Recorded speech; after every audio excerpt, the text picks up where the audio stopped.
بسم اللہ الرحمن الرحیم۔ السلام علیکم۔ عمر نہایت مؤدب دیندار، اپنے والدین کی اکلوتی اولاد، والدین کی آنکھوں کا تارا تھا۔ تمام دوست احباب اس کے اعلیٰ اخلاق کے گرویدہ، اللہ نے اس کو اپنے بے پناہ خوبیوں سے نوازا تھا۔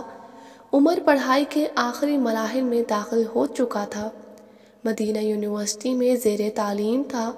عمر نہایت ذہین اور ہونہار، اپنے ساتھیوں اور اساتذہ کا بہترین اور پسندیدہ طالب علم تھا۔ بابا اور امی جان کی ہر فون کال پر ایک ہی رٹ ہوتی، بیٹا اپنا گھر بسا لے، نکاح کر لے، ہماری زندگی کا کوئی بھروسہ نہیں ہے، نہ جانے کب زندگی کی بازی ہار جائیں، ہم چاہتے ہیں تیرے لیے اپنے ہاتھوں سے دیندار نیک لڑکی بیاہ کر لائیں جو تیری دین و دنیا کا کل سرمایہ ہوگی، تیری آنے والی نسل کو پروان چڑھائے گی۔ عمر جو نہایت ادب سے والدین کی نصیحتوں کو سن رہا تھا، آخرکار اس کو ہتھیار ڈالنے پڑ گئے۔ جیسے آپ کی خواہش ہے، میں خوش ہوں، لیکن صرف 2 ہفتے کی چھٹی کے لیے آ سکتا ہوں۔ عمر بیٹا، ایک بہت اچھا رشتہ ہے، میرے بہت قریبی دوست کی بھانجی ہے، تمہاری ماں مل چکی ہے، بہت ہی عمدہ اخلاق اور اعلیٰ صفات کے مالک ہے، تیرے لیے بہترین جیون ساتھی ثابت ہوگی، اور میں اپنی تحقیق کروا چکا ہوں الحمدللہ۔ عمر کا دل کچھ دیر کے لیے خیالی تصورات میں چلا گیا، تھوڑی دیر بعد خاموش رہنے کے بعد گویا ہوا، ٹھیک ہے بابا جان، جو آپ کو مناسب لگتا ہے کر گزریں، آپ نے ہمیشہ میری بہترین رہنمائی کی ہے اور مجھے آپ کی پسند پر کوئی اعتراض نہیں ہے۔ بیٹا اللہ تجھے دین اور دنیا میں کامیاب کرے میرے بچے۔ یہ لے میرے بچے، ماں سے بات کر۔ ماں کی ممتا جو کہ پہلے ہی نچھاور تھی، اپنے فرما بردار بیٹے پر سلام و دعا کے طویل سلسلے کے بعد امی بولیں، میرے چاند تو جمعرات کو آ رہا ہے، تو کیا ہم تیرا نکاح جمعے کی نماز کے بعد طے کر لیں؟ میرے لال تو ادھر زیادہ دنوں کے لیے نہیں ہوگا، تو ہم چاہتے ہیں کہ تو اپنی دلہن کے ساتھ بھی کچھ وقت گزارے، پر میرے بچے تو نے ابھی تک زلیخا کو تو دیکھا ہی نہیں ہے۔ جی امی، میں نے زلیخا کو نہیں دیکھا ہے، مگر آپ نے دیکھا، میں نے دیکھا، ایک ہی بات ہے۔ میری طرف سے آپ دونوں کو مکمل اختیار ہے، آپ اپنے فیصلے کو پایہ تکمیل تک پہنچائیں۔ زلیخا اس کی ہونے والی جیون ساتھی، جس کو نہ کبھی اس نے دیکھا نہ سنا، لیکن پھر بھی دل اس کو سوچنے پر مجبور کر رہا تھا۔ سوچا جانے سے قبل عمرے کی ادائیگی کر لی جائے۔ اللہ کے گھر عمر نے اپنے ہونے والی جیون ساتھی کے لیے ہاتھ پھیلا دیے، تقویٰ اور خیر و برکت کی دعائیں مانگی، چونکہ یہ اس کی زندگی کا ایک بہت ہی زیادہ اہم فیصلہ تھا۔ مردانہ وجاہت کا منہ بولتا ثبوت، 6 فٹ کا قد، کشادہ سینہ، عمر چہرے پر سنت رسول سجائے کسی بھی لحاظ سے کم نہ تھا، موتیوں جیسے دانت جو کثرت مسواک سے اور دمکتے تھے، خوبصورت روشن آنکھیں اور کشادہ پیشانی کسی بھی دیندار دوشیزہ کے لیے ایک عظیم نعمت سے کم نہ تھی۔ پاکستان آمد پر والدین کی خوشی دیدنی تھی، ہر طرف خوشیوں کا سما تھا، نکاح کی تمام تیاریاں مکمل ہو چکی تھیں۔ راولپنڈی سے جہلم 2 سے 2.5 گھنٹے کا سفر ہے اور ہم سیدھے مسجد جائیں گے، نماز جمعہ کی ادائیگی اور پھر نکاح انشاءاللہ۔ عمر کے دل میں زلیخا کے دیدار نے ایک بار شدت سے انگڑائی لی، اندیکھی انجان زلیخا اس کی زندگی کا حصہ بننے جا رہی تھی۔ وہ وقت بھی آن پہنچا، دعائیہ کلمات اور مبارکباد کی پرجوش آوازیں بلند ہو رہی تھیں، چھوارے اور مٹھائی کا دور دورہ چل رہا تھا، فضا میں مسرت بھرے قہقہے بلند ہو رہے تھے۔ طے پایا، رخصتی نماز عصر کے بعد انشاءاللہ۔ چند قریبی لوگوں کی بارات رخصتی کے لیے پر تول رہی تھی کہ سر سے پاؤں تک ڈھکی زلیخا کو امی نے اپنے پہلو میں بٹھایا، بابا جان نے ڈرائیونگ سیٹ کو سنبھالا اور پھر عمر اگلی سیٹ پر بابا جانی کے ساتھ براجمان ہو گیا۔ کچھ دیر بعد گاڑی جی ٹی روڈ پر فراٹے لینے لگی۔ بابا جانی اور کچھ دیر بعد گاڑی جی ٹی روڈ پر فراٹے لے رہی تھی۔ بابا جانی اور عمر ملکی حالات پر محو گفتگو تھے۔ عمر کی بھاری مردانہ آواز زلیخا کو بہت بھا گئی، جبکہ امی جان زلیخا کو ساتھ لگا کر بار بار دعائیہ کلمات دہرا رہی تھیں۔ مسافت کو مد نظر رکھتے ہوئے بابا جان نے کہا کیوں نہ کسی جگہ پر رکا جائے، لیکن امی باضد تھیں کہ مغرب سے پہلے گھر پہنچا جائے۔ دھیرے دھیرے سورج اپنی تپش کھو رہا تھا، زلیخا کا دل دھک دھک کر رہا تھا، لیکن دل ہی دل میں دعائیہ کلمات دہرا رہی تھی۔ اجنبی منزل کا عجیب مزہ، تڑپ، شوق اور تجسس کے ملے جلے جذبات کا امتزاج۔ ٹھیک آدھا گھنٹہ مغرب سے قبل وہ اپنے گھر کے دروازے پہ تھے۔ امی سے چابی لے کر عمر نے مین گیٹ کھولا، چنانچہ موقع غنیمت جان کر زلیخا نے دلہا جی کو دیکھنے کی ٹھانی، لیکن گیٹ کھولتے ہی دلہا میاں اندر تشریف لے جا چکے تھے۔ بابا جانی نے کھلے گیٹ سے گاڑی گھر کی بڑے صحن میں پارک کی، جبکہ دلہا میاں گھر کے تالے اور گھر کی بتیاں جلانے کی تگ و دو میں دکھائی دیے۔ زلیخا کا دل مچلا اور جی چاہا وقت ادھر ہی تھم جائے اور وہ اپنے دلہا جی کو دیکھتی رہے۔ وابڈا کی کرم نوازی کے کیا کہنے، بجلی کا جنازہ اٹھ چکا تھا۔ وابڈا کے کارنامے ہر وقت دو لوگوں کی خوشیوں کو دوبارہ کرنے میں کار فرما، پورے گھر کے دروازے کھل چکے تھے، جبکہ اسی اثنا میں ہلکا اندھیرا اطراف میں پھیلنے لگا۔ امی نے آواز لگائی، عمر موبائل کی بیٹری لے آؤ تو دلہن اور سامان کو کمرے تک لے چلیں۔ آپ کے بابا تو واش روم جا چکے ہیں۔ جی امی آیا، عمر کی مؤدب آواز گونجی۔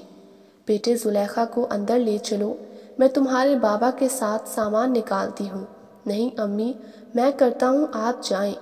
ارے نہیں نہیں بیٹا، دلہن لمبے سفر سے آئی ہے، اس کو کمرے میں لے چلو۔ عمر نے اپنے دائیں ہاتھ آگے بڑھاتے ہوئے کہا، آ جائیں، میں آپ کو اندر لے چلوں۔ زلیخا کا دل بلیوں اچھل رہا تھا۔ خوشی کا کوئی ٹھکانہ نہیں تھا کہ دیندار، خوبصورت اور خوب سیرت شخص اس کی زندگی کا ہمسفر بنا ہے۔ دل میں بسم اللہ بول کر اس نے اپنا دستانے والا ہاتھ آگے بڑھا دیا، ایسے لگ رہا تھا جیسے کوئی خواب ہو۔ زلیخا نے دل ہی دل میں سوچا۔ چند لمحوں میں وہ اپنے کمرے میں آن پہنچے۔ آپ ادھر رکیں، میں کچن سے موم بتیاں لے کر آتا ہوں اور آپ اپنا برقع یعنی عبایا اتار لیں۔ چند لمحوں بعد عمر دو موم بتیوں سمیت ان کو جلانے کی تگ و دو میں مصروف تھا، پھر بولا، میں ایک موم بتی واش روم میں رکھ رہا ہوں اور ایک کمرے کے لیے ہے۔ مغرب کی اذان کا وقت ہوا چاہتا ہے اور میں وضو کر کے مسجد جا رہا ہوں۔ زلیخا نے دھیرے سے بولا۔ جی دستانے اور برقع اتارا ہی تھا کہ عمر واش روم سے باہر نکلا۔ اچانک نظر اس کی مرمری ہاتھوں پر پڑی، بہت پتلے اور نازک ہاتھ، لیکن رنگت کا اندازہ کرنے سے قاصر تھا۔ جی وہ مجھے وضو کرنا ہے، زلیخا دھیمی لہجے میں بولی۔ جی جی ضرور، لیکن آپ اس لباس میں کیسے وضو کریں گی؟ عمر نے اچھڑی نگاہ ڈال کر استفسار کیا۔ جی وہ میں کر لوں گی، مجھے عادت ہے اکثر برقعے میں وضو کرنے کی۔ جی چلیں جیسے آپ کو مناسب لگتا ہے، میں مغرب کے لیے جا رہا ہوں۔ السلام علیکم۔ وعلیکم السلام ورحمۃ اللہ وبرکاتہ، زلیخا نے دھیمے لہجے میں جواب دیا۔ نکاح کے دو بولوں نے اس کی ساری سوچوں کا مرکز عمر کو بنا دیا۔ اس نے تو نہ کبھی کسی غیر محرم مرد کو چاہا، نہ دیکھا اور نہ ہی کبھی کسی کو چھوا، لیکن یہ شخص تو ابھی سے ہی اس کے دل میں ڈیرا ڈال چکا ہے۔ ایک الگ سا اطمینان، تحفظ کا احساس اور شدید کشش کا احساس اس کو سرشار کیے جا رہا تھا۔ وضو سے سارا بناؤ سنگھار اور میک اپ پانی کی نظر ہو چکا تھا، لیکن زلیخا اس چیز کی پرواہ کیے بغیر جائے نماز پر کھڑی ہو گئی، اپنے رب کے سامنے سجدہ ریز تھی اور گڑ گڑا کر دعائیں مانگ رہی تھی۔ دروازے پر آہٹ نے زلیخا کے دل کو ایک اور بار تیزی سے دھڑکنے پر مجبور کر دیا۔ خود سے بولی، یقیناً عمر واپس آ گئے ہیں۔ مگر باہر سے امی کی آواز آئی، بیٹی میں ہوں۔ زلیخا دروازے کی طرف لپکی اور امی کا استقبال کیا۔ امی اس حلیے میں بہو کو دیکھ کر صدقے واری ہو رہی تھیں۔ میری بچی، میری بہو کا اپنے رب سے مضبوط تعلق ہے، ماشاءاللہ۔ پیار سے گلے لگایا، ماتھا چوما اور ڈھیروں دعائیں دیں۔ میری بچی، کھانا لگاؤں؟ نہیں امی، مجھے بھوک نہیں، آپ ان سے پوچھ لیں، شاید وہ کھائیں۔ والدہ کی کرم نوازیوں کے کیا کہنے۔ بجلی کے نزول کے ساتھ عمر اور بابا جان کمرے میں داخل ہو چکے تھے۔ قدرے اونچی آواز سے سلام بولا۔ اچانک نظر دلہن کے سانولے ہاتھوں پر پڑی تو یکدم دل بجھ سا گیا، لیکن اپنے جذبات کو نہ ظاہر کرنے میں کامیابی کا جھنڈا گاڑا۔ بابا جان نے بھی خوب محبتیں نچھاور کیں اور کھانے کے لیے بلایا، لیکن عمر نے صاف انکار کر دیا کہ بھوک نہیں ہے۔ اس کا دل زلیخا کی سانولی رنگت دیکھ کر ٹوٹ گیا۔ بابا جان نے بولا، بیگم، پیسے بادام اور دودھ لے آئیں، ہم چاہتے ہیں کہ ہمارا بیٹا اس سنت کو پورا کرے۔ امی ٹھیک 2 منٹ بعد ٹھنڈے گلاس کا دودھ لیے عمر کو تھماتے ہوئے بولیں، بیٹا، پہلے خود پیو اور پھر زلیخا کو پلاؤ۔ اور پھر دودھ کی دعا یاد دلائی۔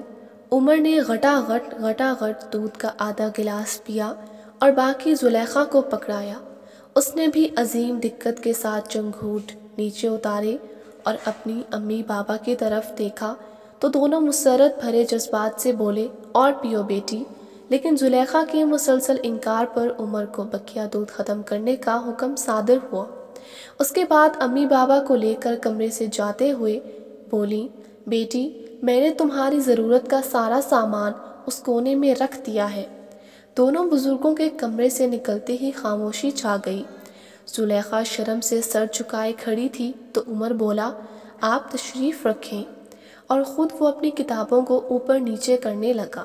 پیچھے مڑ کر دیکھا تو وہ گود میں ہاتھ رکھے سر ضرورت سے زیادہ جھکائے بیٹھی تھی۔